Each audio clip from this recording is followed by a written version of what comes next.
আমরা ভুল পথে চলতেছি, এটা জাতিকে জানতে হবে। আমরা এখন মানে বাংলা ভাষাকে ইংরেজি ভাষা করে ফেলছি।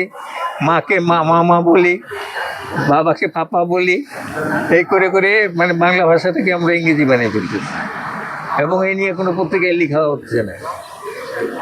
আমাদের হলুদ সাংবাদিকতা কেন হচ্ছে, এটা আমি সাংবাদিকদের সঙ্গে বসে আমি তাদের বোঝাতে চাই। আমি জানি কেন এই হলুদ সাংবাদিকতা হচ্ছে।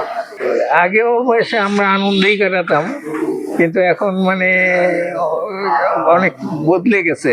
যার যার কথা শেষে বলবে, তাদের বলে স্বাধীনতা দিতে হবে। সবাই শয়তান আর সবাই ভালো, এই যে ভাবটা আমাদের, এইখান থেকে আমাদের মুক্তি না পেলে আমরা কোনোদিনই মুক্তি পাবো না। আমার আহ্বান থাকবে যে ঠান্ডা মাথায় চিন্তা করে ভুল সৎ পথে চলতে হবে, যেন আমরা স্বাধীন হলেই চলবে না, মুক্তি পেতে হবে।